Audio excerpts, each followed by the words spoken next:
कि मैं इनके मामले में पढ़ूं, तो शरीयत ने फिर ये भी इजाजत दी कि आप झूठ बोल के भी मामला बनवाएं, अच्छा अच्छा। तोड़ने के लिए बीच में ना पड़े कि यार अलहदा कराते हैं इनको, लड़ाई पड़वाते हैं, ये तो बिल्कुल सख्ती से मना है। बल्कि सिर्फ इस बात की इजाजत है कि अगर आप जोड़ना चाहते हैं ना, और उसके लिए थोड़ा बहुत झूठ भी बोल देते हैं तो चल जाएगा, लेकिन जोड़ने की नीयत से। तोड़ने के लिए दरमियान में दाखिल नहीं होना चाहिए। सर ये जो खुला का जो कानून है ये भी बड़ा अजीब पास हुआ सर। ये असल में मसला ये है कि औरत को मर्द पसंद नहीं आ रहा, हाँ सर। अब वो जाती है कोर्ट से खुला ले लेती है, झूठ बोल के। हाँ उसको डिग्री भी मिल जाती है, लेकिन शरन वो खुला नहीं होती, नहीं होता, शरीक वो उसकी बीवी रहती है। अल्लाह को तो पता है ना, मतलब क्या हकीकत है। काजी के साथ निकाह थोड़ी हुआ था। हाँ सर, अल्लाह को पता है निकाह जिस बंदे से हुआ है ना, हाँ सर। जिस तरह आप सब बैठे गवाह और बड़े, हाँ सर। ऐसे ही बड़े बैठे, अगर नहीं बन रही वो फैसला करते हैं भाई खत्म कर दो। असल जैसे ये है ना, ये मर्द अगर तलाक देगा ना, उसकी मुंह पे अल्लाह की ताकत होगी, तो झूठ अगर जब झूठ में पकड़ लेगी तो उस पर भी ताकत होगी ना, जबकि गलत वजह पर ले। गलत वजह मर्द ने अगर सही वजह पे दिए मिसाल, तो उसका बीवी किसी और से मामलात है, हाँ सर, हराम काम कर रही है, जी जी सर, तो अब तलाक देने में वो गुनहगार नहीं है। ऐसी औरत अपने शौहर से खुला लेती है, वो गलत काम में दूसरी औरतों के साथ है, वो गुनहगार नहीं है। लेकिन कोई गुनाह में काम में नहीं है और फिर आप कर रहे तो गुनाह है। तो थैंक यू सर, मैं आपसे बात हर वक्त हाजिर है, कोई मसला ही नहीं है इंशाल्लाह। अस्सलाम वालेकुम। वालेकुम जी, खैरियत है? जैसा आपने छोड़ा था वैसे ही है। नहीं, आखिरी बार जैसे आपने हमें छोड़ा था ना, ये वाला छोड़ना नहीं कह रहा मैं,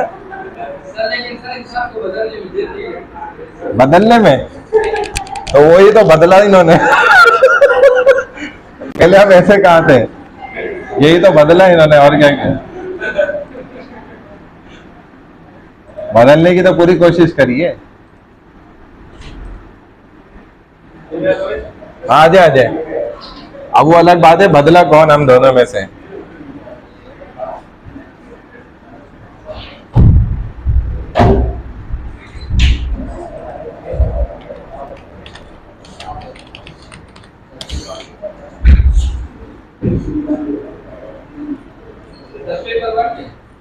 पेपर बना दिया मैंने, हाँ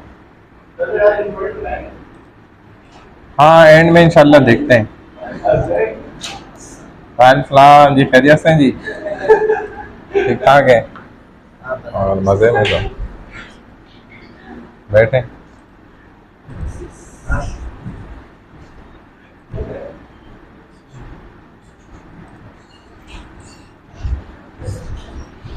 आ जाओ भाई, आ जाओ। हाँ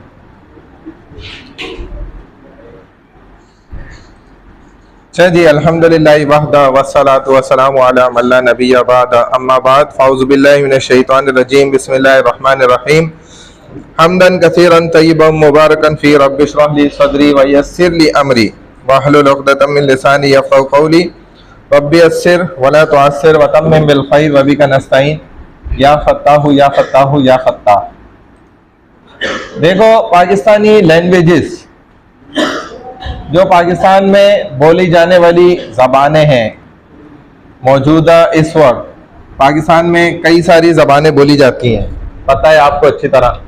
उनमें से सबसे पहली जो ये बात समझने की है कि ज़बान जो है, लैंग्वेज, इसका हमारी ज़िंदगी में क्या रोल है और किस हद तक इसकी अहमियत है। ज़ाहिर है, कन्वर्सेशन के लिए और अपनी बात को समझाने के लिए, या फिर किसी की बात को समझने के लिए, या पढ़ने पढ़ाने के लिए भी, इल्म व अदब के लिए भी, और फ़नून के हासिल करने के लिए भी, सकाफ़त को भी हद तक समझने के लिए ज़बान का बहुत ज़्यादा अहमियत है, बहुत ज़्यादा। और इसके बग़ैर जो है हमारे लिए चीज़ों को समझना थोड़ा सा मुश्किल है, क्योंकि जो लोग बोल नहीं पाते वो भी बहुत सी चीज़ों को हमारी तरह समझते हैं, लेकिन उस पैमाने पे, उस लेवल पे, उस अंदाज पे वो उन चीज़ों को समझ नहीं सकते जिस तरीके से हम आसानी से अपनी बात कहकर और अगले को अपनी बात आसानी से समझा सकते हैं। देखा जाए तो दुनिया में हकीकतन सबसे अहम जो बोली है, ज़बान है, वो तो दिल की है। हमने तो देखा भी, अल्लाह के रास्ते में निकलने वाले बहुत से लोग ऐसे हैं जो दुनिया भर के ममालिक में जाते हैं, लेकिन उनको वहाँ की ज़बान नहीं आती, उनके साथ कोई ट्रांसलेटर भी नहीं होता। बाज़ कंडीशन ऐसी भी आ जाती है मजबूरन उनके साथ कोई भी तर्जुमान मौजूद नहीं भी है, तब भी उस सूरत में चूँकि दिल के अंदर से उन्होंने अच्छा इरादा किया हुआ, अच्छी नीयत है, तो अल्लाह ताला उनकी उस नीयत की बुनियाद पर अगले को ज़बान से समझाने के बजाय भी दिल से ज़्यादा अच्छे से समझा देते हैं। जैसे एक जमात का भी कारगुजारी आई सामने कि वो अमेरिका उनकी तश्कील हुई और 12 साथी या कम से कम उसमें 6 साथी होते हैं या 8 होते हैं, तो इतने अफराद की पठानों की जमात जो पश्तो बोलने वाले, सरहदी ज़बान बोलने वाले, और वो जहाज़ में सफ़र कर रहे हैं, जा रहे, और इत्तफाक ऐसा कि इब्तदा में ट्रांसलेटर भी नहीं मिलते थे जो जिसको अंग्रेज़ी भी आती हो और पश्तो भी आती हो, तो वो इनकी बात सुन के आगे अंग्रेज़ को समझा सके। लेकिन बस ये भेजते थे कि भाई अल्लाह के रास्ते में जा रहे हो, बस आपकी फ़िक्र है, यही काफ़ी है। बात नहीं भी समझ आती, अगले को आपके एक्सप्रेशन से समझ आ जाती है बात। अब वो पठान भाई बैठे हुए, उनके साथ जो सीट जिसकी आई वो अंग्रेज़ नौजवान लड़का खूबसूरत सा, अब ये उसको पठान साहब देख कर रोए। जैसे उसके साथ बैठे, सफ़र शुरू हो रहा है तो वो उसको देख देख के रो रहे, उनके आंसू निकल रहे। अब वो नौजवान अंग्रेज जो है हैरान परेशान, भाई क्या मसला हो गया है, जब मुझे देखते रोने लग जाते, आप किसी को ऐसे ही देखें तो वो भी बोलेगा यार आप बार बार ऐसे देख रहे हैं, खैरियत है, क्या बात है। और वो रोए आप उसको देखकर तो वो और परेशान होगा, आ जाए मोबाइल बंद कर दो, क्या कर दिया। तो वो आखिर उसने इससे पूछा अंग्रेजी में, उसको नहीं समझ आई, तो जहाज के अंदर एक बंदा ऐसा बैठा हुआ था जो पश्तो भी जानता था और अंग्रेजी भी जानता था। उसने इससे पूछा कि भाई पठान भाई से कि आप इस नौजवान को देखकर क्यों रो रहे हैं बार बार, और उसने इससे कहा भी कि भाई आप बताएं क्या वजह है। तो उसने कहा कि मैं इसको देखकर इसलिए रो रहा हूं कि अल्लाह ने देखो इतना खूबसूरत नौजवान बनाया इकरा यूनिवर्सिटी का, और ये किन चक्करों में पड़ गया है और ये जहन्नम में जाएगा, क्योंकि ये क्या है, अंग्रेज है, गैर मुस्लिम है, इसने इस्लाम पूरा वाकया होने दो पहले, फिर इसने इस्लाम कबूल नहीं करा, तो जाहिर है हमारे मुसलमानों का यही कॉन्सेप्ट है कि जो गैर मुस्लिम है वो बेचारे नाकाम हो जाएंगे, हम उनको ऐसे समझते हैं, ठीक है, आ जाए। तो अब वो कहते हैं मैं ये रो रहा हूं कि अल्लाह ने देखो इतना खूबसूरत इंसान बनाया है और ये बेचारा नाकाम हो जाएगा, जहन्नम की आग में अनलिमिटेड लाइफ, ना खत्म होने वाली जिंदगी में ये जलता रहेगा आग के अंदर शोलों में। तो मुझे इस पर रोना आ रहा है कि, और हम इसको बचा ही नहीं पा रहे, हमें पता भी है हकीकत, तो वो एक अंदर तकलीफ और दर्द, उससे वो उसको रोना आ रहा था। जब इसने आदमी ने इसको ट्रांसलेट किया, एक्सप्लेन किया कि भाई ये इसलिए रो रहे हैं ये साहब, वो अंग्रेज बड़ा इंस्पायर हुआ, मुतासिर हुआ, उसने कहा कि मतलब हमारे लिए कोई हंसता नहीं है, रोना तो दूर की बात है, इसको इतनी फिक्र है मेरी। तो उसका दिल उधर ही जो है ना वो तवज्जो हो गया, पलट गया, और उसने कहा कि भाई फिर इसको बोलो कि मैं कैसे उस आग से बच सकता हूँ, मुझे वो तरीका बताओ, फिर प्रोसीजर क्या है। तो वो बताता गया और ये उसको समझाता गया, और उसने वही माशाल्लाह कलमा पढ़ लिया, मुसलमान हो गया। तो कहने का मकसद क्या है इसमें कि आपका जब अंदर से तलब अच्छी है तो आप क्या करेंगे, अगले को आपको अल्फाज बताना समझाना जरूरी नहीं है। एक बड़े आलिम दीन यहाँ मशहूर, अभी उनका इंतकाल हो गया थोड़ा सा पहले। सर ये सिफत सहाबा वालों के जो बड़े थे उनका ना, उनको गोलियां लगी हैं। नहीं, उनके अलावा एक है खान, मौलाना खान के नाम से मशहूर थे, और उनके मुतालिक भी लोग बताते हैं, हमारे साथी भी जो अक्सर उनके पास गए तो वो भी ये बताते हैं। क्या हुआ, तो मोबाइल में मुस्तकिल लगी हुई हो, खैरियत है, कोई इमरजेंसी है या क्या हुआ। तो वो भी ये बताते हैं कि वो माशाल्लाह ऐसे अल्लाह वाले थे, उनके पास बंदा जाता था ना वो उसको कुछ नहीं बोलते थे, लेकिन उनकी महफिल में बैठ के जब वो उठता था उसके सारे मसले सीधे हो जाते थे। तो दिल से उनका ताल्लुक जुड़ा हुआ था, मतलब बोलना भी नहीं पड़ता था। लेकिन फिर भी हमारी जिंदगी में जबान की, लैंग्वेज की बहुत अहमियत है। हम अगर अल्फाज अदा करते हैं तो उससे अगले को बात समझ में आती है बड़ी आसानी के साथ, और अगर हम बात नहीं करते तो बहुत सी बातें क्या होती हैं, छुपी रहती हैं, दबी रहती हैं। लेकिन इस्लाम शरीयत जो हमें चीज समझाती है ना, वो यही समझाती है कि आप कम से कम बात करें और बिल्कुल जरूरत के तहत बात करें, क्योंकि कम बोलने वाला आदमी आसानी से जन्नत में जाता है और ज्यादा बोलने वाला आदमी अक्सर जहन्नम में चला जाता है। औरतों के मुतालिक रसूलुल्लाह सल्लल्लाहु अलैहि वसल्लम ने इसी पॉइंट को रेस किया। आपने फरमाया कि ये ज्यादा बात करती हैं, ज्यादा बोलती हैं, जिसकी बुनियाद पर अपनी जबान के चक्कर में ये बेचारी नाकाम हो जाएगी। और कम बोले, समझ सोच कर बोले तो वो उसकी बात में वजन है।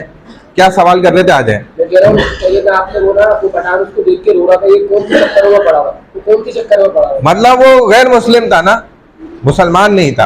और बात की जन्नत में ज्यादा लड़के जाएंगे, लड़के ज्यादा होंगे बोल रहे हैं भाई। मर्दों की औरतों के मुकाबले में दुनिया में भी तादाद, पॉपुलेशन कम है। अच्छा जी, किसी भी कौम की तरक्की के लिए भी जो है ना, उस कौम के अंदर कोई कौमी जबान होना ये जरूरी है। इसी वजह से आप देखें पाकिस्तान की जो अपनी कौमी जबान है वो कौन सी है? पश्तो।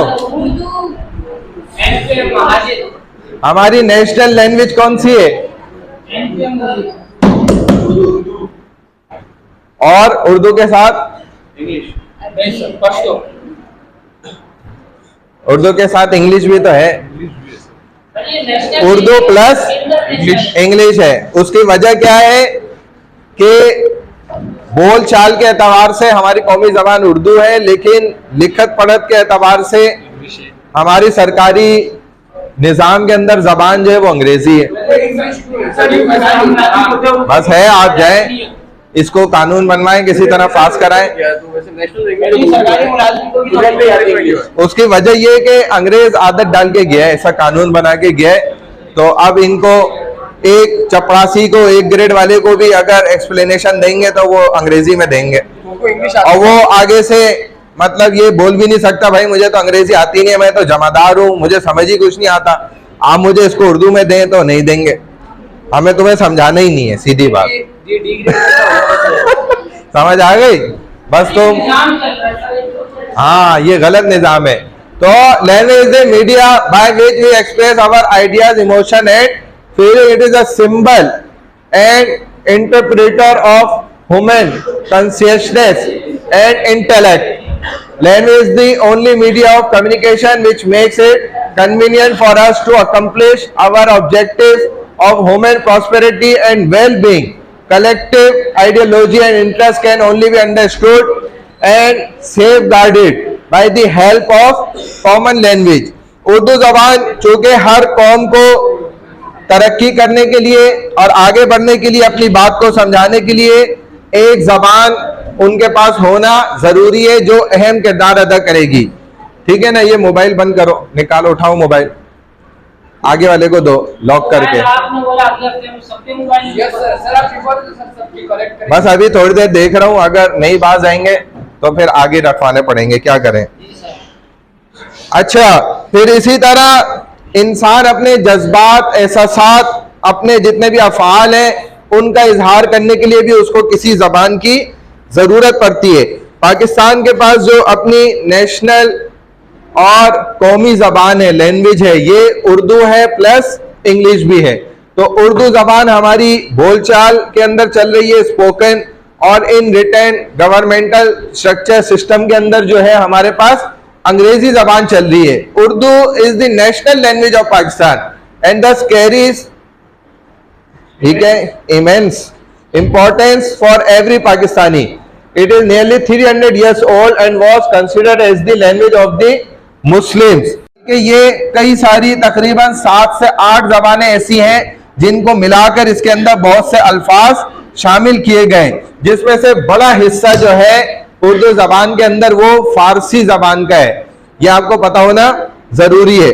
इसीलिए इस एतबार से देखें तो हर पाकिस्तानी के लिए उर्दू जबान बहुत अहमियत रखती है, और 300 साल पुरानी, जितनी ज्यादा जबान पुरानी होगी उतना उसका ज्यादा असर रसूख होगा। और दुनिया के अंदर सबसे पुरानी जबान कौन सी है?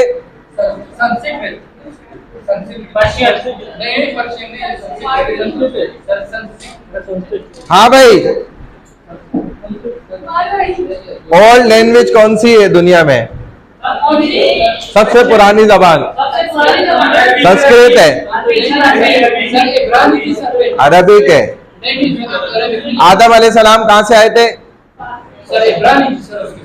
सबसे पहले इंसान आदम अलैहिस्सलाम इस दुनिया में आए, और वो आए कहाँ से? और जन्नत में कौन सी जबान बोली जाती थी? देख लो तुम कैसे मुसलमान, तुम्हें अपने आबा और अजदाद का ही नहीं पता। कौन सी है? इब्रानी बोलते थे वो।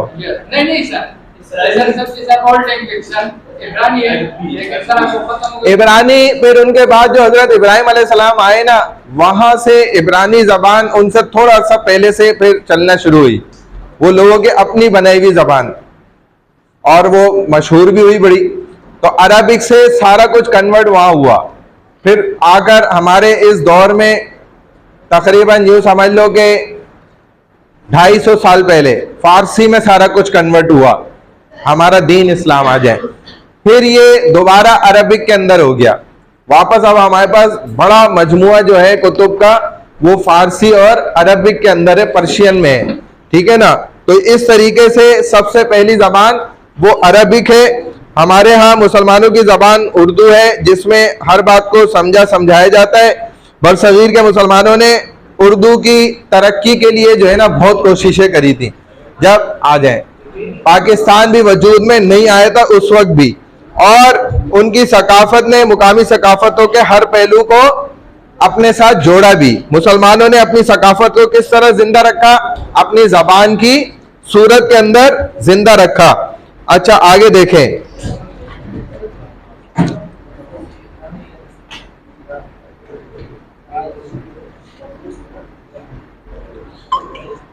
अच्छा, उर्दू लैंग्वेज कंट्रोवर्सी आपने पढ़ा है।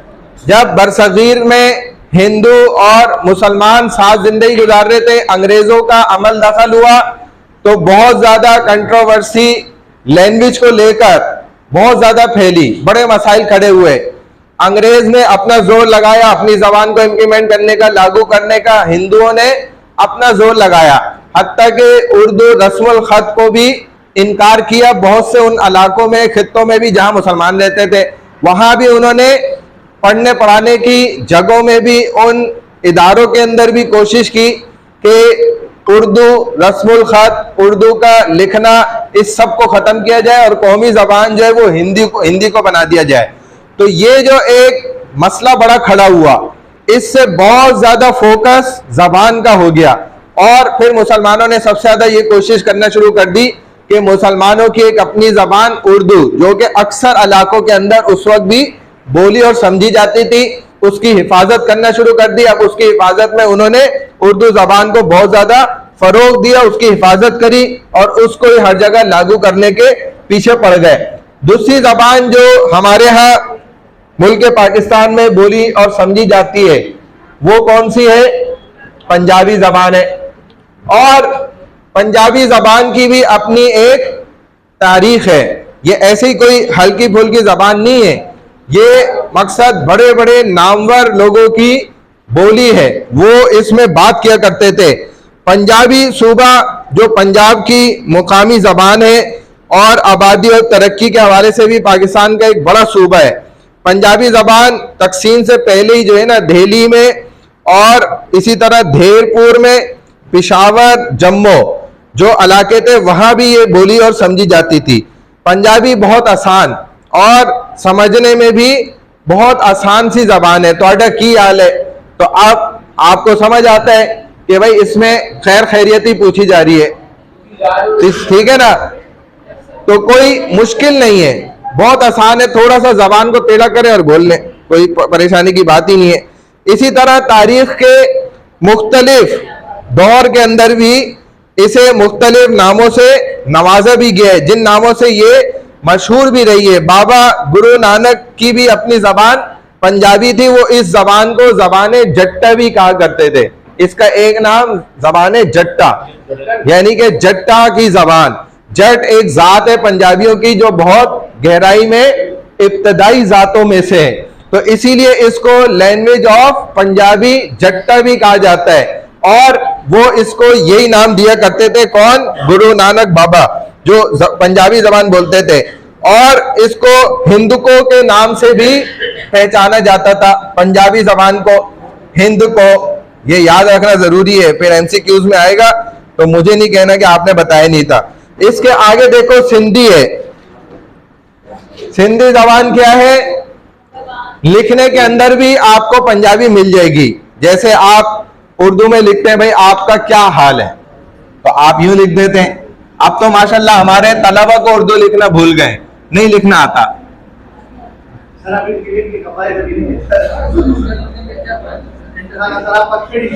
हाँ ठीक है, इसको लिखने का फायदा भी बताता हूं क्या है।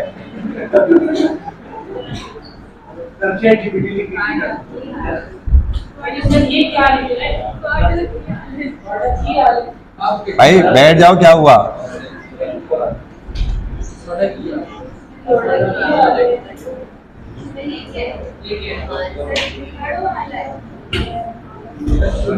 ठीक है, कैडो हाल है या जो भी है, जिस तरह भी ऐसे करना है।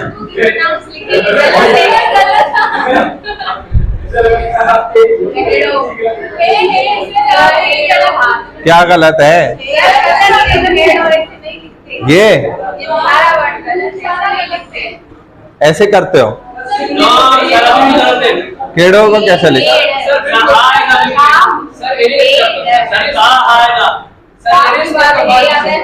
काफ के बाद है, फिर ये यूं, ये आहे में क्या करना है? फिर अच्छा ये वाली, ये डालते हैं, समझ आ गई?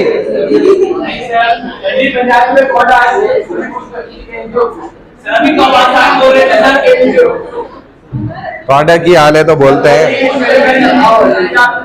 अच्छा, ये जबानें जो है बोलने के साथ साथ देख लो लिखने के अंदाज में भी मौजूद है, इनकी असलियत है। वो अभी आगे आ रहा है बेटा, अभी पेशावर दूर है तो सिंध से निकले नहीं अभी हम, सब सेम ही हो गए, फिर उसमें भी नहीं ना फर्क है। अबे तुम लोगों ने यहाँ से नजर आ रहा है, इसकी इंक कम हो गई है इसलिए इतना गाढ़ा नहीं लिखा।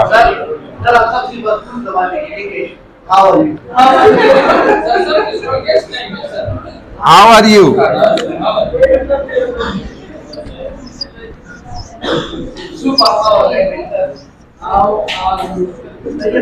ठीक है,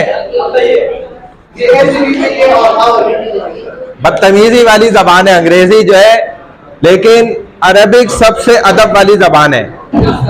और अरबिक के अंदर छोटे बड़े की भी तमीज है, ठीक है, तमीज से बात की जाती है उसमें, उसके लिए वर्ड्स भी अलग है। लेकिन अंग्रेजी के अंदर आप 50 साल के बाबे को बोलें वही बात, या छोटे से बच्चे को भी बोलें तो सेम वर्ड है। आ जाओ ना, सेम वर्ड है बदतमीजी वाले कि तुम कैसे हो। यू मीनिंग छोटे बच्चे के लिए भी यू है, आ जाए, और बड़े बंदे के लिए भी यू है। और हमारे उर्दू में ऐसा नहीं है, छोटे के लिए तुम है, बड़े के लिए आप है। उर्दू में भी ऐसा नहीं है, अरबिक में भी इस तरह नहीं है। अंता या शेख या सिर्फ आपने कहा कि अंता, ठीक है, वो होता है इस तरह से। अच्छा भाई, सिंधी क्या है? Sindhi is the language of the province of Sindh and is the second major regional language spoken in Pakistan. Pakistan में पहले नंबर पे जो सबसे बड़ी बोले जाने वाली जबान है वो कौन सी है? फर्स्ट नंबर पे उर्दू है, और सेकंड नंबर पे सिंधी ज्यादा बोली जाती है और सिंधी को दूसरा दर्जा इसी तौर पर हासिल है क्योंकि ये एक बड़ी इलाकाई जबान है। सिंधी भी बहुत पुरानी जबान है, तारीख इस बात को मानती भी है और सिंधी यूं समझें कि मरहला दर मरहला लेवल वाइज जो है ये पलती रही है, बढ़ती रही है और लोग इसको अपने बच्चों को भी सिखाते रहे। अगरचे वो उर्दू जबान में भी बात करते हैं लेकिन उनको सिंधी भी आती है, वो सिंधी में भी बहुत अच्छी सिंधी में बात कर लेते हैं। मौजूद है, इसकी बहुत ज्यादा अहमियत है और बहुत से मुस्तनद दस्तावेजात हमारे इंपॉर्टेंट पेपर जो है वो सिंधी जबान के अंदर इस वक्त भी लिखे हुए हैं, मौजूद है हमारे पास। और 12वीं सदी में भी जो बहुत अहम कागजात मौजूद थे वो सिंधी जबान के अंदर ही लिखी गए थे। शुरू में सिंधी को मारवाड़ी और आरज नगरी मारवाड़ी और आर्ज नगरी, नगारी इधर लिखा है, आर्ज नगरी है। हाँ, पढ़ने में वो साइलेंट हो जाएगा ए जो है, तो उसमें इसको लिखा जाता है। लिखने का तरीका बरसगीर के वक्त से ये चला आ रहा है, सिंधी का जो अपना अंदाज है और पाकिस्तान में भी ये अंदाज सिंधी का लिखने वाला रिटर्न में ये सिखाया भी जाता है। ठीक है ना, क्योंकि दूसरे नंबर की बड़ी जबान है। तो इस बुनियाद पर आप वहां से उठो, इधर आ जाओ, आपके साथ वाले उठ जाओ वहां से, इधर आके बैठो। इसके बाद है पश्तो लैंग्वेज। पश्तो जबान क्या है? Pashto is the language of the, उठ जाओ यहां से, उठो, जहां पे आओ आगे, आप उठो जल्दी से, टाइम वेस्ट नहीं करो। हाँ, Pashto is the language of the people of NWFP. It is an ancient language and is widely spoken and understood in the province of NWFP. Pashto is greatly influenced by other languages. Many of its words have been taken from Pali, Prakrit, Pahlavi, Persian, Arabic, Greek, German and French. यहाँ से देखो इनके अल्फाज बहुत से हासिल किए गए। पश्तो के अंदर चंद अल्फाज ऐसे भी हैं जो आपको फ्रेंच और जर्मन और ग्रीक से भी रिलेटेड मिलेंगे, अरबिक से भी उनको हासिल किया गया है। The history of Pashto literature is divided into 3 different periods. जब आप पश्तो जबान को एक तारीख के एतबार से देखते हुए उसको डिवाइड करेंगे, यानी कि उसके हिस्से बनाएंगे। ये इसको उठाओ जरा, यहां से उठो, यहां पर आओ भाई। आपको मैंने उधर नहीं बोला था भाई साहब, उठे वहां से, मैंने यहां बोला है आपको, आप फिर उधर जाके उससे चिपक के बातें शुरू कर दी। उठो ना जल्दी, हाँ उठो जल्दी, वहां जाके बैठो, आ जाओ, वो कोने पे बैठो, कोने पे 3 सीटें छोड़ के यहां आओ, यहां पर 3 सीटें उससे छोड़ के बैठो इधर। आप जो बात करेगा उसको मैं इधर उधर नहीं बिठाऊंगा, बाहर भेजूंगा, ठीक है। अच्छा भाई, पश्तो जबान की जब आप तारीख के एतबार से डिवीजन करेंगे, उनको तकसीम करेंगे, मोबाइल यूज नहीं करो, बंद कर दो, तो वो 3 हिस्सों के अंदर, 3 अदवार में, 3 तारीखों के अंदर वो डिवाइड होती है। किस एतबार से उसको समझ लो। कहां चला गया? The first period begins with the earliest times and ends in the 16th century with Babar's invasion of India. सबसे पहला हिस्सा जो इसका तकसीम होता है, पहला दौर जिसको स्टार्टिंग पीरियड कहा जाता है, वो स्टार्ट हो रहा है 16वीं सदी से, जब हिंदुस्तान मौजूद था बरसगीर के अंदर। उस वक्त से ये जबान का पहला हिस्सा स्टार्ट होता है।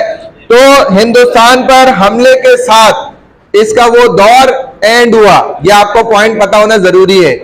Pashto language divided into 3 periods of history. तारीखी एतबार से बरसगीर जब हिंदुस्तान मौजूद था, 16वीं सदी का मामला है। उस वक्त पश्तो जबान हिंदुस्तान पर, बरसगीर पर हमला होने के साथ इसका इख्तिताम हुआ। फर्स्ट पीरियड इसका जो था वो पश्तो अदब का 16वीं सदी हिंदुस्तान के एंड तक था। सेकंड पीरियड पश्तो जबान की अदब का, लाइट ऑन करनी है, यार वो बटन दबाओ जरा, लाइट ऑन करो यहाँ की, आगे की और आगे, बस सही है, चलो ठीक है, बस सही है, काफी है, मुझे दिख रहा है, ये देखो चश्मे के बगैर भी दिख रहा है।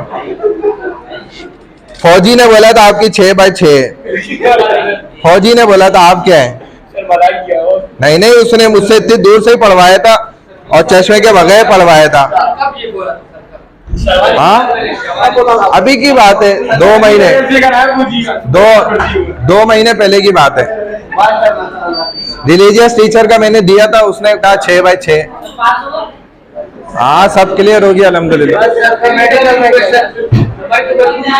अच्छा, सेकंड जो पीरियड है पश्तो जबान का, the second period of Pashto literature began from the middle of the 16th century and ends with the advent of British rule. The third period covers from 1840 up to the present day. दूसरा हिस्सा भी पश्तो अदब का वो 16वीं सदी से दरमियान से शुरू होता है और ये बरतानवी राज के एंड पर आकर खत्म हो जाता है। थर्ड पीरियड जो है वो 1840 से लेकर आज तक चला आ रहा है। पश्तो अदब की बात हो रही है, ठीक है। पश्तो जबान का जो अदब का जखीरा था वो इन 3 मराइल के अंदर मौजूद है। हमारे पास 3 अदवार गुजरे उसके। Balochi, 4th language of Pakistan, area wise Balochistan is the biggest province of Pakistan. The language spoken in this vast area is known as Balochi. Balochi जो है रकबे के एतबार से पाकिस्तान का बड़ा सूबा है। यहां से उठ जाओ जरा, उठो, खड़े हो, जल्दी खड़े हो जाइए आपके साथ वाले। हाँ हाँ बचूंगला, तुम खड़े हो जाओ। अरे तुम्हारे साथ वाला तुम बचूंगला कहाँ हो, जल्दी कराओ।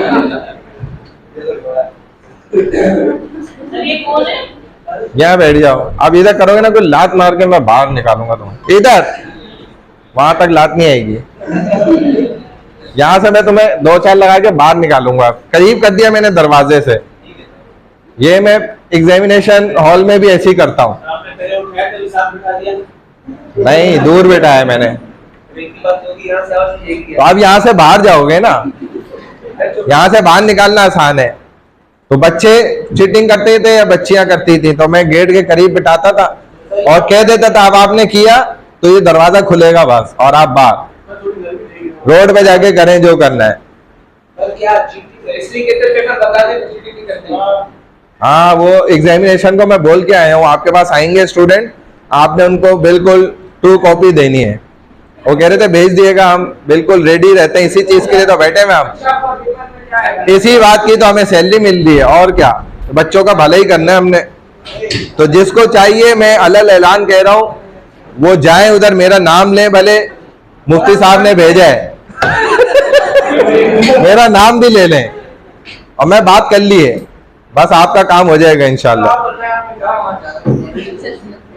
मेरे बताने से क्या होगा, मैं तो तुम्हें 50,000 बातें बताई हैं, तुमने एक भी याद नहीं रखी।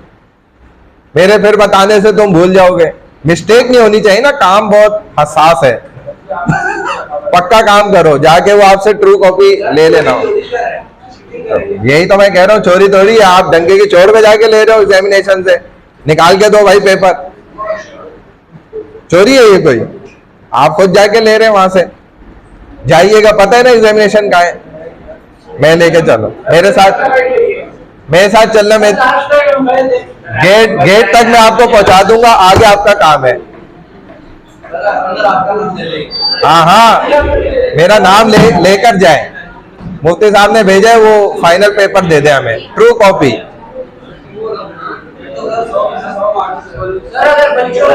बस उसमें 1 नहीं होगा शुरू में,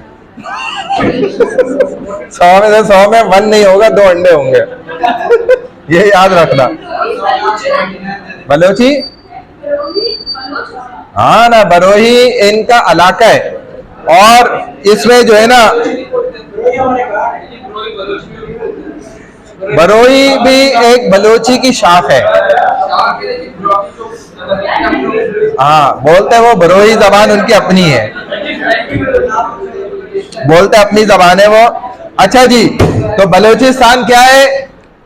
रकबे के लिहाज से एरिया वाइज जो है पाकिस्तान का सबसे बड़ा इलाका है, लेकिन बड़े अफसोस के साथ बलोची चूंकि खाना बदोश लोग थे, इस बुनियाद पर वो चूंकि एक जगह ठहरते नहीं थे, एक जगह से दूसरी जगह नकल मकानी की, फिर तीसरी जगह निकल गए, फिर आगे चले गए, फिर वापस आ गए, तो इस तरह के इनके मामलात और हालात थे। तो ज्यादा इनका अदब और बलोची जबान जो है उस पैमाने पर इनकी अपनी वजह से जो है महफूज नहीं रह सकी और परवान नहीं चढ़ी, इतनी ज्यादा मशहूर नहीं हुई। बस उसका लोग ज्यादातर अब भी देख लें तो मजाक बनाते हैं। इस वक्त बलूचिस्तान में बोली जाने वाली बलोची जबान दो किस्म की है, यानी सुलेमान की और मकरानी, क्योंकि मकरानी लोग भी बलोची और सुलेमान की लोग भी बलोची, और इनकी मिली जुली जबान वो बलोची कहलाती है। बलूचिस्तान की दूसरी जबान बरोही के नाम से भी जानी जाती है, मतलब उनकी जबान का बोल चाल जो है ना वो बरोही से रिलेटेड है, मेल खाता है इस वजह से, वरना वो लोग नहीं है बरोही जो बलोची कहलाए।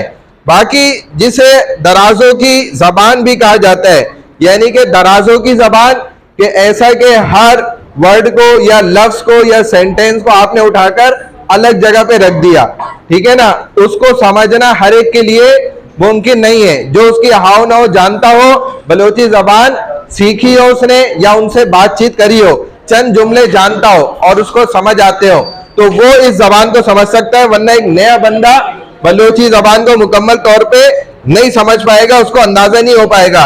लेकिन जहां पर पंजाबी जबान की बात है या फिर उसके अलावा सिंधी जबान की बात है, तो बहुत से अल्फाज, हत्ता के पठानी, पश्तो, सरहदी, इन जबानों के भी बहुत से अल्फाज हम उर्दू दान लोगों को भी समझ में आ जाते हैं, जो कि अक्सर वो जबान में बात ना भी करते हो तब भी उनको समझ आ जाते हैं चंद अल्फाज। लेकिन बलोची के अल्फाज इतने ज्यादा आपको समझ में नहीं आएंगे। बलोची अदब ज्यादा तरक्की नहीं कर सका इनकी अपनी बुनियादी वजह से। बलोची कौम के गैर मुतज़ल्ज़ल किरदार ने ना इनकी जबान को बहुत ज्यादा पसे पोश रखा, इसीलिए बलोची जबान का आपको अदब का जखीरा कोई ज्यादा हासिल नहीं होगा। अगर आप कोशिश भी करेंगे तो थोड़ा बहुत आपको मिलेगा। इसी बलोची जबान की भी तारीख को अगर डिवाइड किया जाए तो इसके भी जो है 3-4 अदवार बनते हैं, जो यहां पर देखो आपको बताए भी गए, ये देख लो, इसको समझ लो।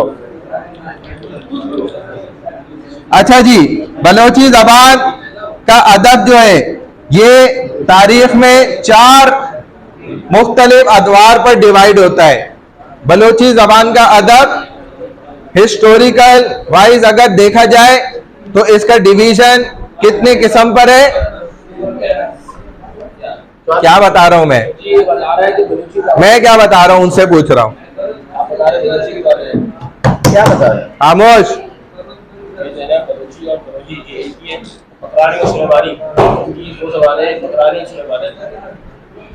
खामोश।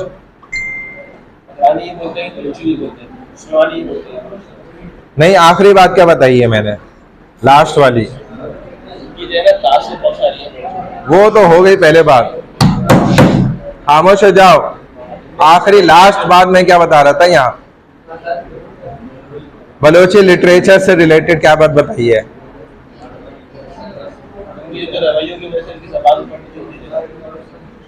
बलोची लिटरेचर क्या है भाई? हिस्टोरिकल वाइज 4 अदवार पर ये डिवाइड होता है, यानी कि इनका अदब 4 मुख्तलिफ तारीखी औकात के अंदर जो है वो महफूज रखा गया, यानी कि 4 किस्म के हिस्टोरिकल वाइज अदवार जमाने इस पर गुजरे बलोची जबान के अदब के ऊपर, अदब को लेकर। फर्स्ट कब गुजरा है देखो, पढ़ो। Literature can be divide into 4 period. The early medieval period begins with the year of 1430, 1430 से शुरू हुआ, ending with the year of 1600, 1600 के अंदर सदी में खत्म हुआ। The later medieval period of the Balochi literature began after the year 1600, 1600 के बाद सेकेंड पीरियड स्टार्ट हुआ, and ended with the year of 1850। ये याद रखो वरना फाइनल एग्जाम में आपको लग पता चल जाएगा। Modern and contemporary periods of the Balochi literature can be divided into two different periods extending from 1850 to 1930 को एंड हुआ इसका थर्ड पीरियड। और फोर्थ पीरियड बिल्कुल खुद समझने की बात है, कॉमन सेंस की, कि 1930 से स्टार्ट होगा और एंड अप टू डेट तक चल रहा होगा। यानी कि अभी तक बलोची जबान जिस अंदाज में मौजूद है, ये कौन से पार्ट का हिस्सा है हिस्टोरिकल? बलोची जबान का जो अप टू डेट इस वक्त स्ट्रक्चर है अदब का, ये हिस्टोरिकल वाइज कौन से तारीख का हिस्सा है? Medieval period sir, medieval period. वो तो चारों ही हैं। यही तो अभी लास्ट बात मैंने ही बताई है, बातें कर रहा था इसलिए इससे पूछ रहा हूं कौन सा हिस्सा है? फोर्थ पार्ट है ना। कब से स्टार्ट हो रहा है? 1930 से अप टू डेट तक। अभी तक जो हिस्सा है अदब का बलोची जबान का, वो फोर्थ पार्ट ऑफ हिस्टोरिकल हिस्सा, वो पार्ट है, चौथा हिस्सा है, इसको फोर्थ हिस्टोरिकल पार्ट कहा जाएगा।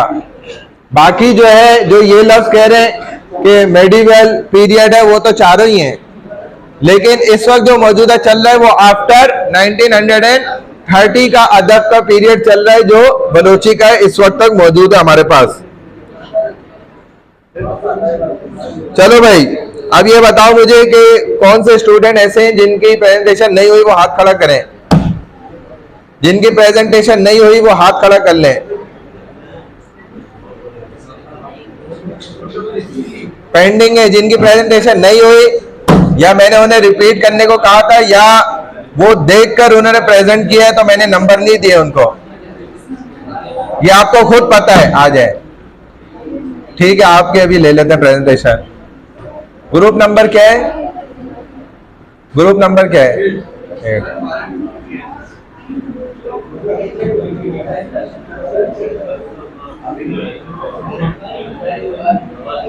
मुझे भेजिए आपने पीपीटी, पीपीटी भेजिए, आ जाए अगर भेज दिए तो, क्योंकि ग्रुप नंबर 8 सारे एब्सेंट्स हैं, इनके 15 नंबर जाया हो गए सबके। इनमें मोहम्मद समी, आजान इकबाल, अब्दुल अजीज, गुलाम मुस्तफा आरिफ, हीरा नान बगजाई, ये सब है, सबके नंबर 0 है। भाई ये एक बंदा दे रहा है, प्रेजेंट कर रहा है, तो आ जाओ। पीपीटी भेजी थी मुझे, आ जाओ फिर ओपन करो यहां से।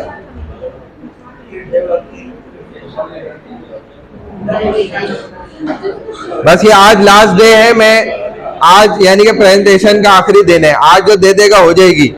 लास्ट क्लास है, इसके बाद उसमें मैं प्रेजेंटेशन नहीं लूंगा। आपका नाम क्या है? अब्दुल अजीज।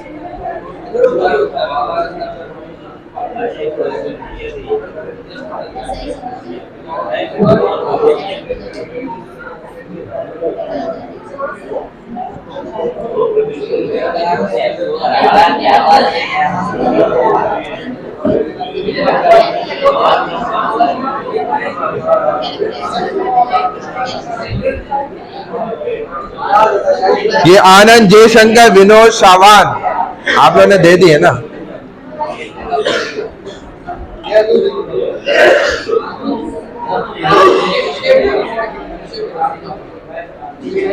जियो फिजिकल फ्यूचर का आपका टॉपिक।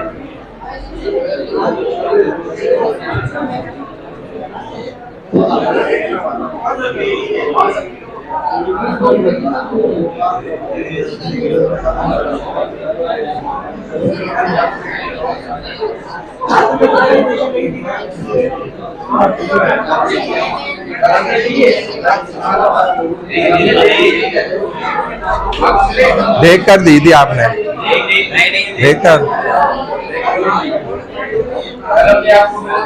वो आपको भी पता है, मुझे भी पता है, जब नंबर आएंगे पता चल जाएगा। आ जाओ।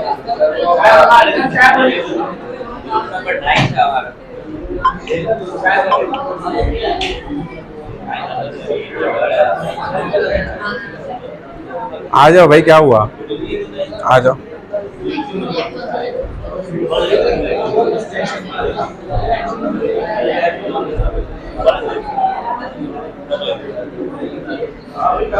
वरीशा इरफान कौन है? वरीशा आप हैं। और ये अब्दुल कादिर, अब्दुल कादिर, अब्दुल कादिर कौन है? अब्दुल कादिर,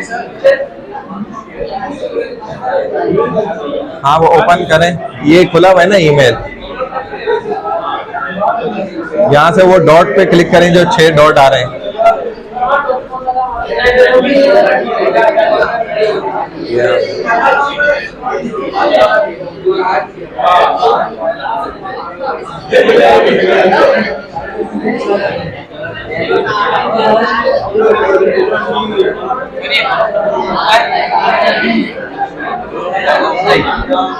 पूरा नंबर 8 है, वो पूरे एब्सेंट हैं, सिर्फ यही है, यही प्रेजेंट कर रहे हैं।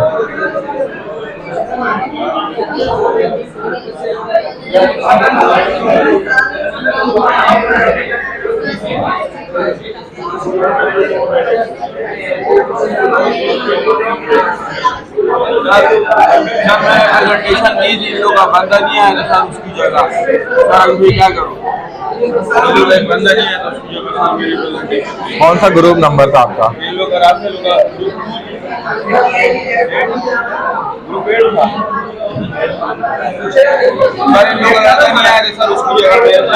ग्रुप नंबर 8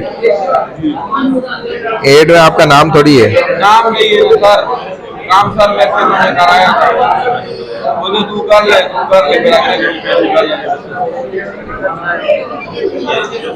देखो, अगर आपने किसी और ग्रुप में दिए तो आपको नोट कराना था ना मुझे। भाई नहीं बोलते, तो आपने अपना नुकसान करा खुद ही। बंदे नहीं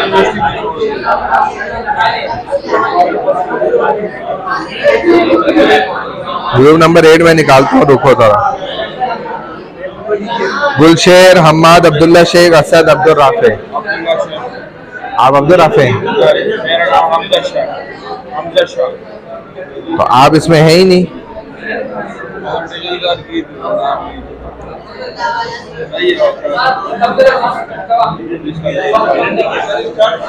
हाँ स्टार्ट करें। आपके ग्रुप में कौन एब्सेंट था? एक था एब्सेंट।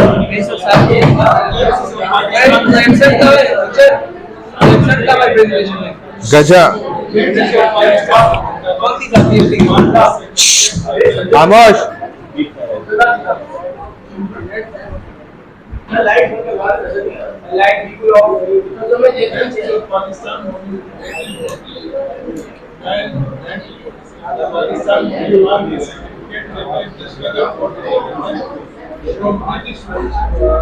खामोश हो जाओ ना, क्या हो गया?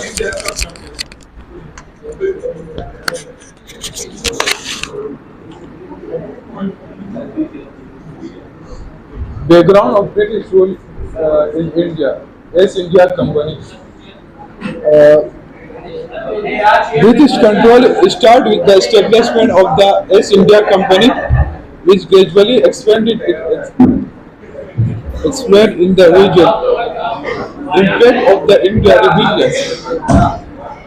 The rebellions against British rule in 1857.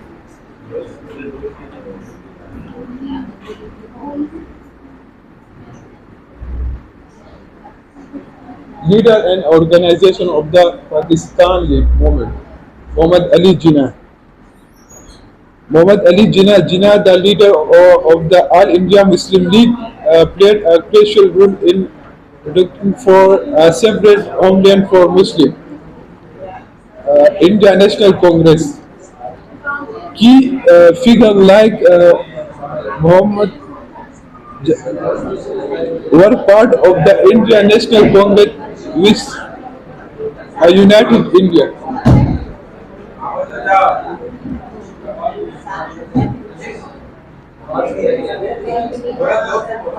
James of Pakistan की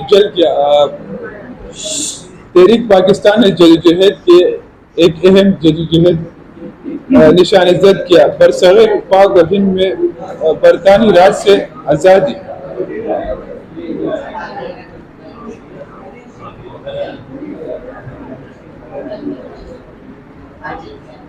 ईस्ट इंडिया कंपनी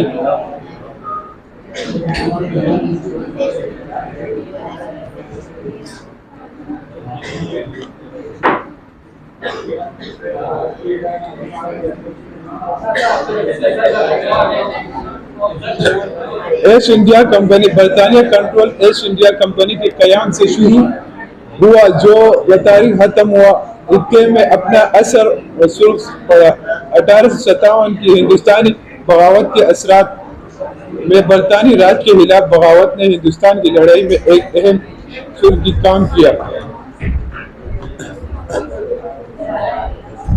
तहरीक Pakistan number 1 Mohammad Ali Jinnah all India Muslim league के लिए एक वकालत में अहम किरदार अदा किया। मुसलमानों के लिए एक अलग रियासत का वतन किया। सर बताइए सर।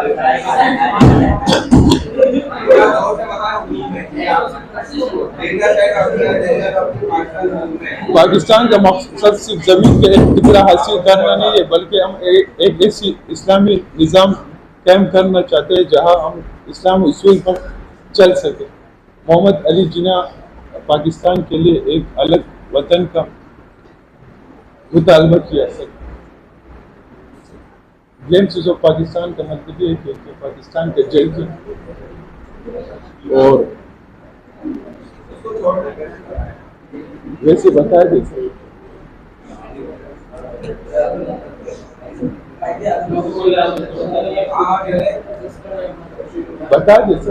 गेम्स ऑफ पाकिस्तान की जज पाकिस्तान का मकसद सिर्फ जमीन के एक टुकड़ा हासिल करना नहीं, बल्कि हम एक ऐसे इस्लामी निज़ाम काम करना चाहते जहां हम इस्लामी उसूल पर कायम कर सके। और मोहम्मद अली जिन्ना पाकिस्तान के लिए एक अलग रियासत का मुतालबा किया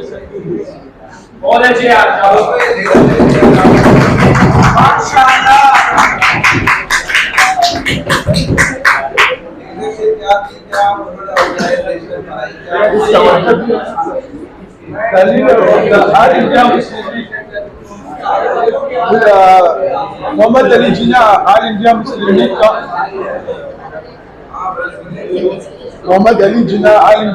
लीग का लीडर था सर, और पाकिस्तान के लिए एक अलग रियासत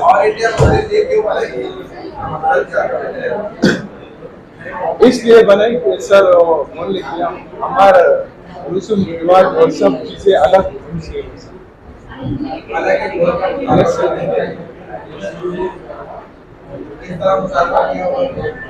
उसने बहुत जहद किया सर, एक अलग वतन का सर।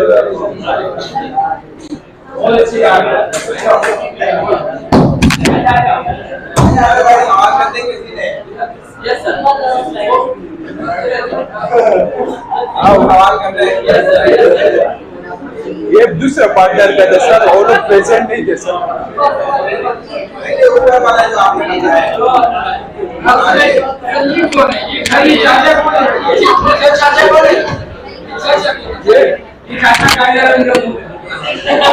मुस्तफा अवान सर, इसका नाम है Mustafa Awan sir. Yes sir. क्या कर रहे हैं?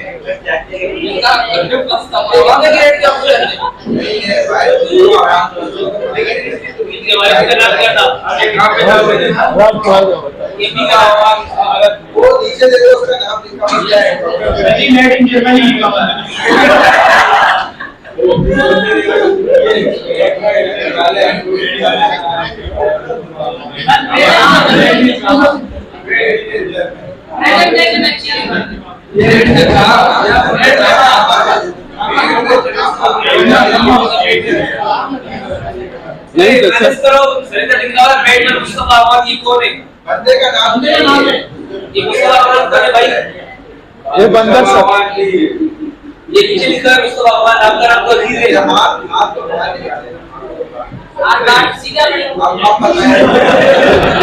बताओ नहीं बता रहा हूँ sir. The Pakistan movement marked a significant chapter in the struggle for independence from British rule. The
Gmail पे भेजिए, जीमेल पे बोलना मेरे को सर को जीमेल पे भेजिए। ये वाला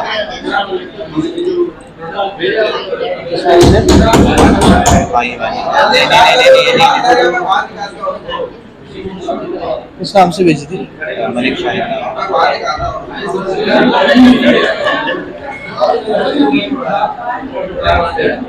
SHR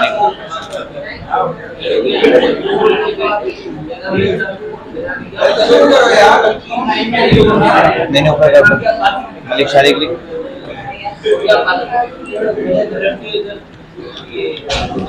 7 दे देना, 7 10 पेज दे दी। नहीं ऊपर ऊपर ऊपर आना, ऊपर मलिक शारिक पे दोबारा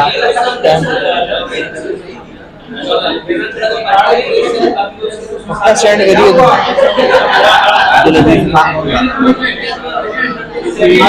ईमेल किसका है? ईमेल किसका है? नहीं ऊपर जाना फिर दोबारा ये मलिक शारिक वाला को ये दुनिया नहीं वेट वाला नहीं है, इधर लिख। हाँ मलिक शारिक ऑफर गलत हो गया, हमने आई नहीं लगाया, ओ ला दिया।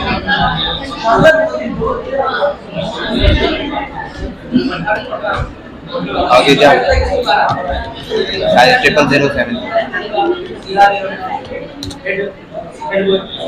@gmail.com का नहीं है ना, वो नाम से आ जाता है। नहीं आ जाएगा gmail.com।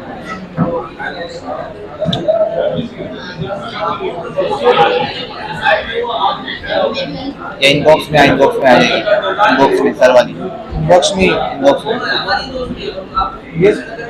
नहीं इनबॉक्स में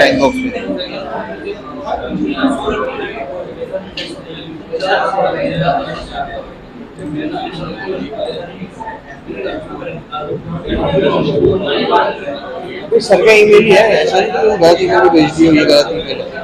मैंने इसीलिए भेजी, बनाना सिर्फ सर को आई और ईमेल पे जा 60 में उसमें ना आई। नहीं इधर 60 में इधर 60 मेल में ऊपर मेल्स मेल में यार ये 60 जो मेल आ रही है वहीं पर ड्राफ्ट में ड्राफ्ट नहीं होगी, स्पैम में होगी। ये कॉल लो मलिक शारिक ये आई भी नीचे आ रही है। सर मिल गई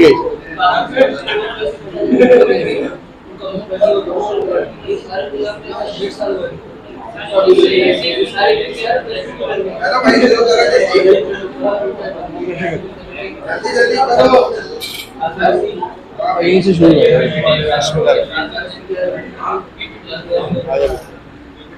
नीचे नेक्स्ट करता रहता हूँ, नेक्स्ट करता रहता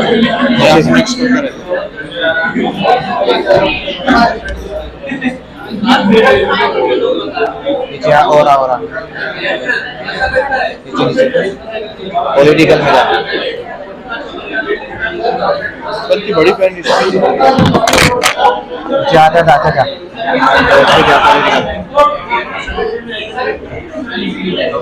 अभी भी सारी हटा दी हमने। नहीं हमने लेनी ये वाली, बस ये वाली चाहिए। ये आजा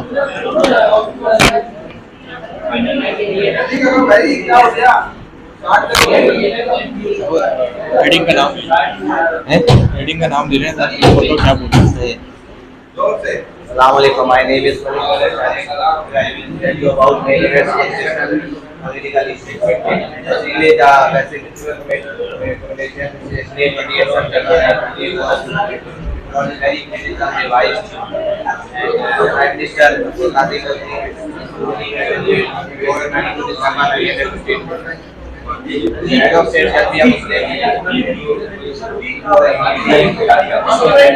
University members of East Pakistan, West Pakistan.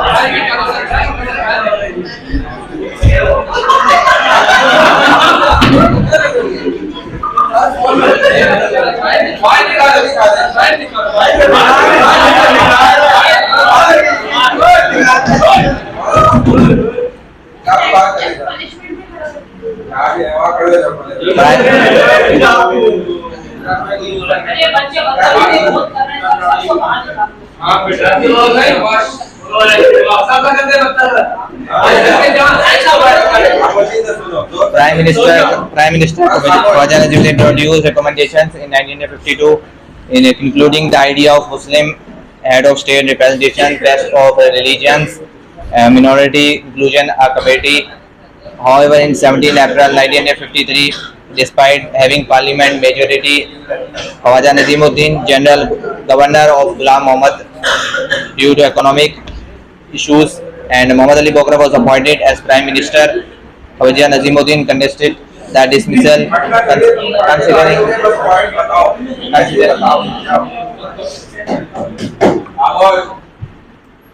वैसे समझा दो, इसमें से 2-4 point head of state shall be a Muslim means that Urdu में बता दो कानूनी क्या बात कर रहे हैं आप यहाँ the president coming in 45 years, a member of parliament, and the House of Leaders 60 members from East Pakistan, West Pakistan 60 members, and House of Leaders 400 members, including provinces 200 elected members each. Religious minority benefit national and provincial level to high level, and the cabinet principal about the National Assembly and Committee of the experts on the state for the city, our laws of Islam, and Assembly that decide about the official language. Many languages are in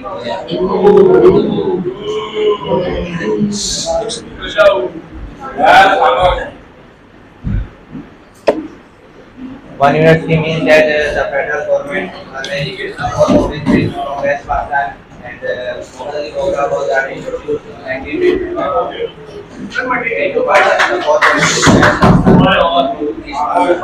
Pakistan, West Pakistan. Finally, October 1985, the Governor General of Pakistan, Muhammad Ali Bokra, a very high level and West Pakistan consolidation, minority and infrastructure, many quality efficiency. Is maximum and among the various regions the Muslim West Pakistan. Other basically party interest scheme was introduced, and economic growth very high level. We already get people strengthen national unity. The scheme of West Pakistan population of 34 million. East Pakistan population of 44. Economic progress and create a sense of unity in different regions in Pakistan. Leaders of East Pakistan, West Pakistan against unit scheme means that the federal government it has a way of really units constitution of the head, the National Assembly, the provincial people members are included, and number of seats many. The National Assembly of East Pakistan, West Pakistan. Their equal standing are that within the National Assembly.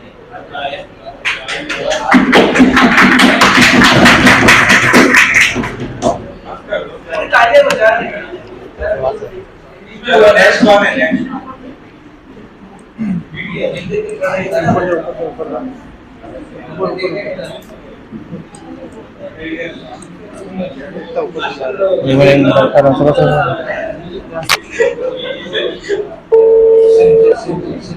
ये है ना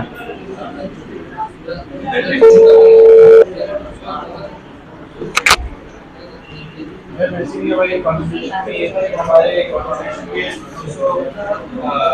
हिस्से थे और 13 बड़े हिस्से और उसमें बेसिकली ये था कि पाकिस्तान का नाम रखने के लिए सामने रिपब्लिक ऑफ पाकिस्तान यानी ऑफिशियली अनाउंस कर दिया गया था और उसके अलावा ये डिसाइड किया गया था कि प्राइम मिनिस्टर जो भी होगा हमारे मुल्क का वो कम से कम 40 साल का होगा और एक मुसलमान होगा और उसके बाद असेंबली को क्या कहते हैं रिजॉल्व करने का ऑप्शन होगा प्रेसिडेंट के पास और क्या कहते हैं वो प्राइम मिनिस्टर प्रेसिडेंट चूज कर सकता है और असेंबली के मेंबर्स चूज कर सकते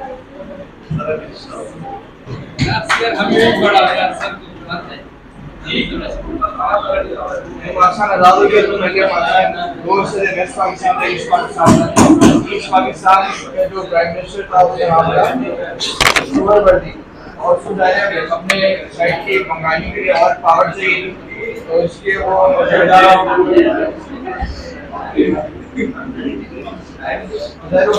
वेस्ट पाकिस्तान के प्रेसिडेंट थे प्रेसिडेंट मिर्जा उनके काफी इख्तिलाफात थे आपस में और जो एक जड़ बनी उसकी वजह से पाकिस्तान इंग्लिश से अलग हो गया यानी वेस्ट पाकिस्तान ईस्ट पाकिस्तान से अलग हो गया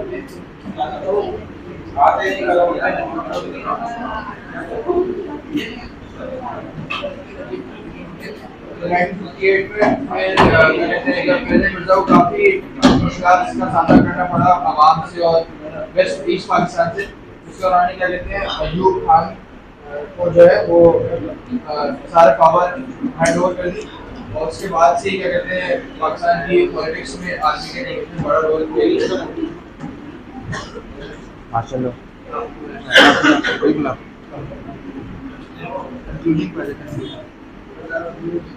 माशाल्लाह क्या कर रही माशाल्लाह गुजरा है माशाल्लाह से कुछ बताएं सही आपका क्या है ये माशाल्लाह की क्या कहते हैं मिर्जा प्रेसिडेंट मिर्जा को इन्होंने जब अयूब खान को हैंडओवर कर दिया था तो उसके बाद पहले वो बहुत पावर में आ गए अयूब खान उसने अपने मिसाइल से रूल करा और क्या कहते हैं 27 अक्टूबर 1958 को प्रेसिडेंट मिर्जा को रिजाइन करना पड़ा यहाँ तक कि और फिर वो एक एग्जाइल में चले गए तो उसके बाद से पाकिस्तान की पॉलिटिक्स में तब से और लेकर आज तक आर्मी का एक बहुत बड़ा रोल प्ले हुआ है और वैसे ही है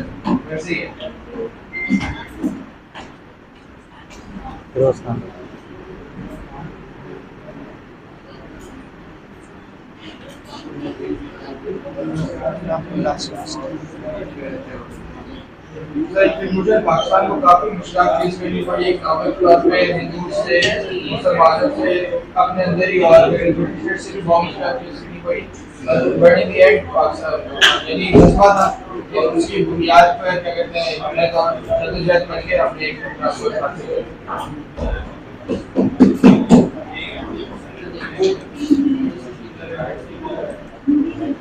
अच्छा इधर आ जाओ इनसे पीछे वालों से सवाल करो जो जो आपने बताया है ना उनमें से कोई सवाल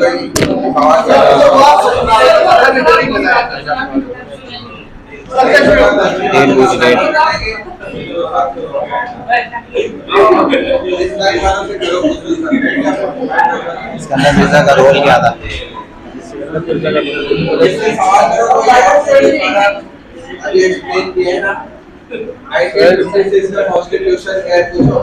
बताएं मुझे कि जो है खड़ा करो पहले किसी सही में खड़ा आपको नहीं आ रही थी आप मुझे फायदा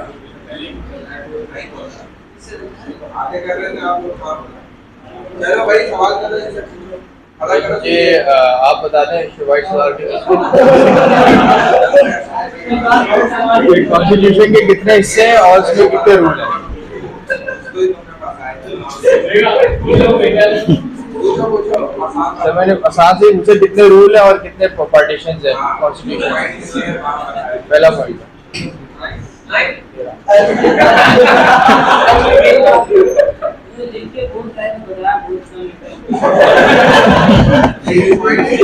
जो मैंने पूछा है वो बताया मैंने। सर 234 हिस्से थे और उसमें 234 रूल थे और उसमें 13 हिस्से थे, मतलब 13 हिस्सों में 234 रूल थे।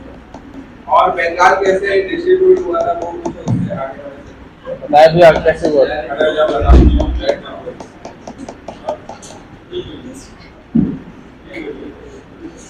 जैसे बंगाल अलग हुआ पाकिस्तान से, मुझे तो ऐसा पता है ये हुआ था भी। सही कह रहे हैं, सही कह रहे हैं। बीच में ही हुआ है। बीच में पढ़ने का रास्ते के बाद अलग अलग हो गया था। जब जंग हुई थी कायदे तक गिर गए थे।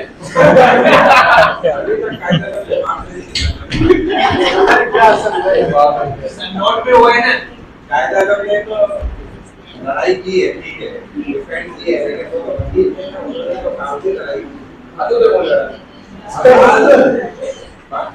ये जो हमारा बंगाल है, बांग्लादेश, वो तो पाकिस्तान का हिस्सा था। इन्होंने पूरा डिसाइड कर रहे हैं कि वहाँ भी गवर्नमेंट थी, हुकूमत थी, यहाँ भी था और सब मिलकर चल रहे थे। पाकिस्तान का हिस्सा था, बताओ तो वो फिर अलहदा कैसे हुआ? पाकिस्तान तो बन चुका, मैंने तो उनका तो नाम निशान नहीं, उनके बेचारे का बंगाल से क्या था? उसका तो बंगालियों में बड़ा था ना, कि माजिरों के बड़े से नहीं बड़े। सही कह रहे हैं, सुबह सर नाम नहीं मालूम। ये तो आपको बताया मैंने, ये बंगाली में कैसे हुए थे? बात क्या थी?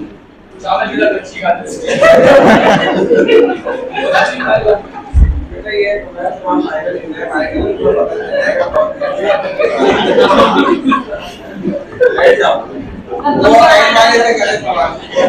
वाले यही इसी का जवाब है।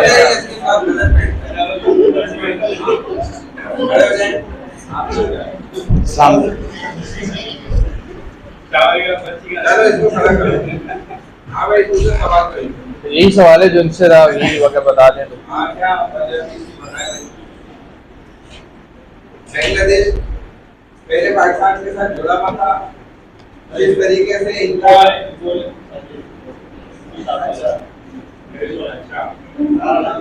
क्या साजिश करी क्या साजिश लड़ाई कराई के साथ एडमिनिस्ट्रेटिव एक सवाल करना है। क्या चीज को मुझे पाकिस्तान के पास दो हिस्से हैं,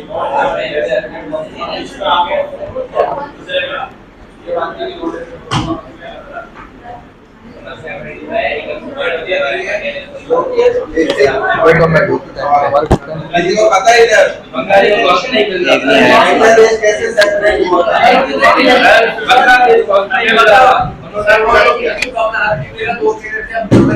वहाँ क्या था?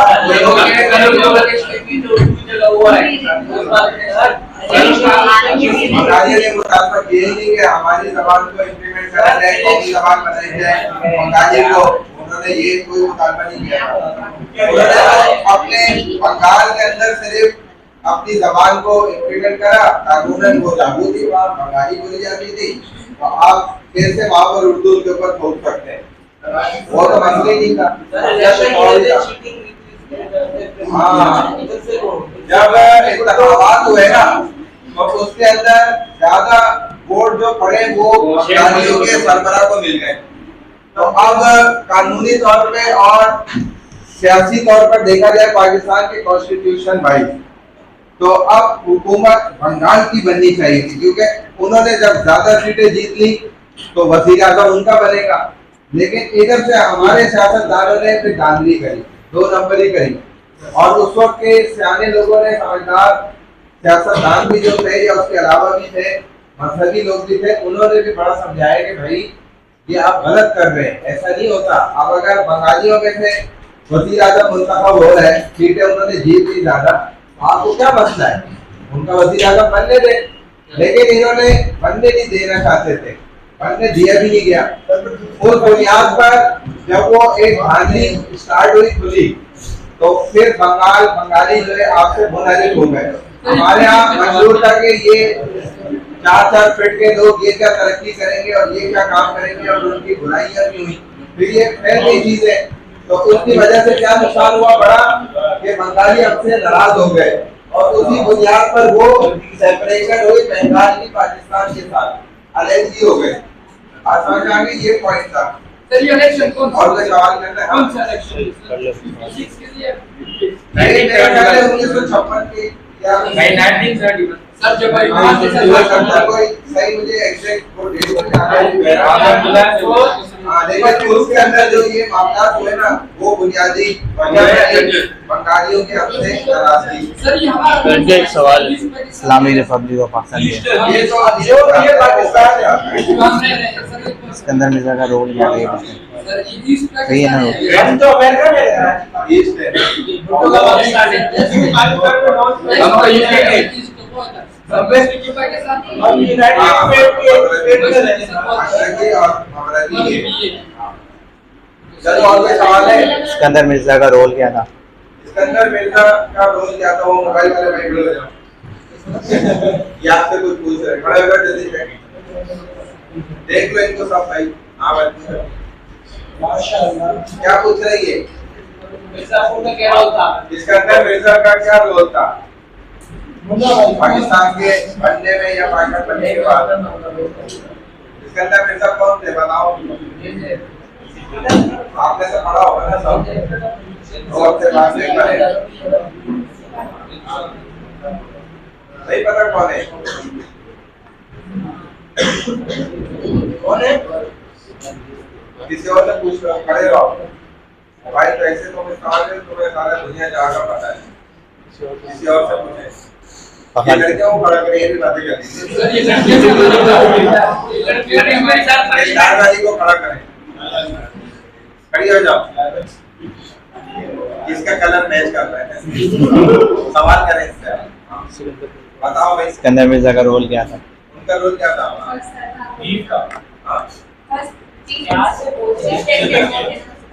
चीफ प्रेसिडेंट कौन सा होता है?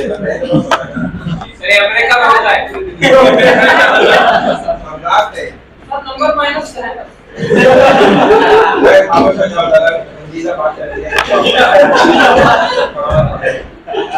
बताओ इनको क्या बोलता? सिकंदर मिर्जा का असल रोल ये था कि अप्रूवल की थी उन्होंने 1956 कॉन्स्टिट्यूशन में। तो चौधरी जो मोहम्मद अली थे उन्होंने पाकिस्तान का नाम भी दिया था उनके साथ। तो ये बोला था कि पास हुई थी कॉन्स्टिट्यूशन 29 फरवरी में 1956 में। तो ये था उनका रोल। और खुद उन्होंने 1956 का कानून भी बनाया था 1956 का। पीछे करो जरा थोड़ा सा इनको स्लाइड्स बता तो सही है, थोड़ा सा बातबाजी नहीं हो रही और पीछे जाओ।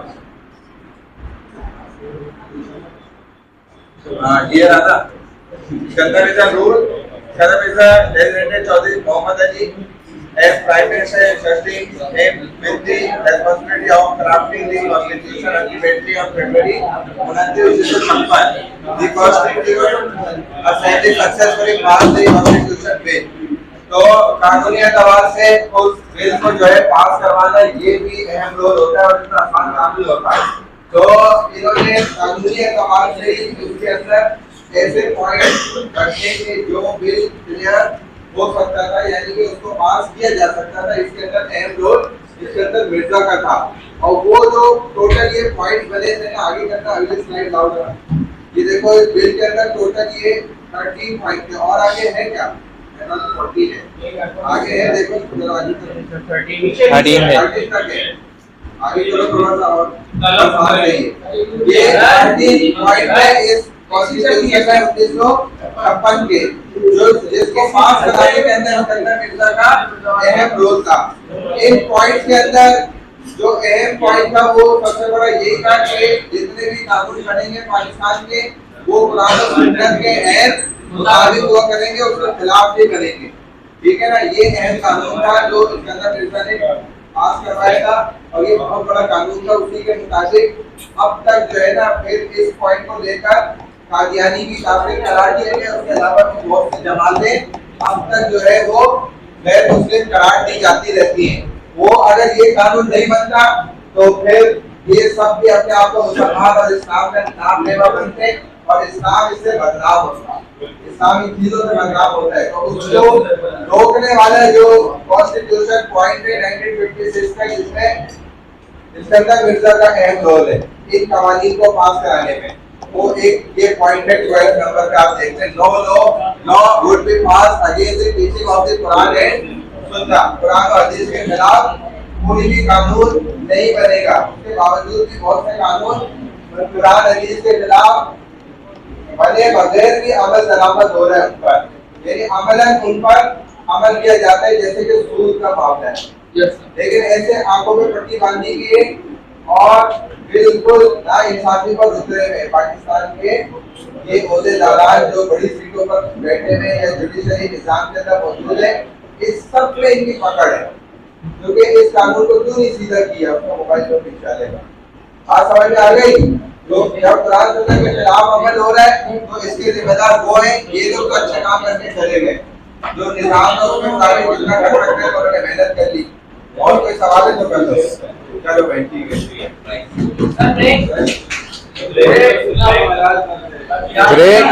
ब्रेक नहीं है अभी।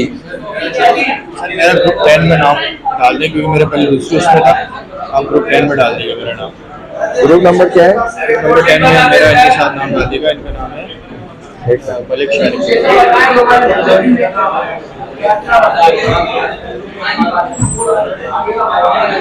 ये है 10 तो, इनका नाम मलिक शारिक है। यार हमारे आपके साथ जो थे, ग्रुप नंबर क्या है? 10 में तो अब्दुल कादिर, ताहा इमरान, दजानान, हसनैन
यही आपका कंप्लीट पेपर ऑफ पेटर्न है। मैं एक बार तेजी से रिपीट कर रहा हूँ।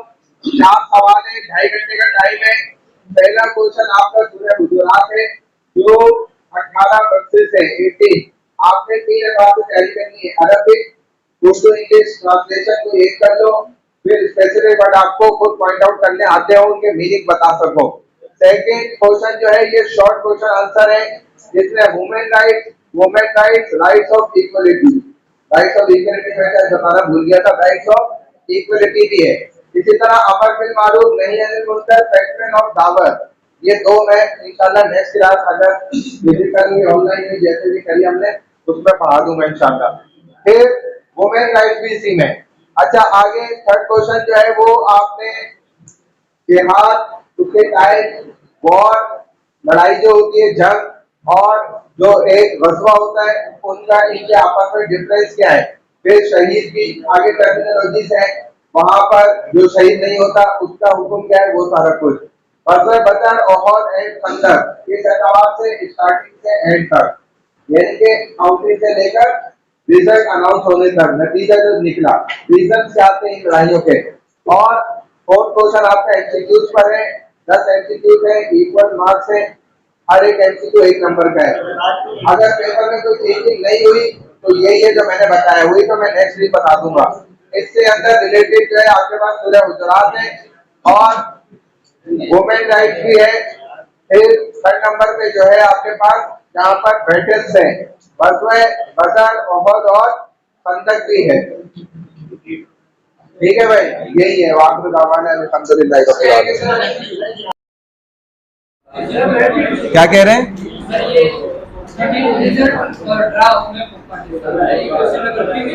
हाँ, क्वेश्चन नंबर 3 था जो पाकिस्तान के सहराई इलाके हैं ना उनकी डिटेल। क्वेश्चन नंबर 4 में मैप्स बनाने हैं। क्वेश्चन नंबर 3 में मैप नहीं है, आपने वो मैप गलत लिखा है, पाकिस्तान मैप वो नहीं है क्वेश्चन 3 में। क्वेश्चन 3 के 2 पार्ट हैं, वो दोनों मैंने बता दिए। क्वेश्चन 4 में मैप है, 2 मैप आपसे बनवाए जाएंगे क्वेश्चन नंबर 4 में।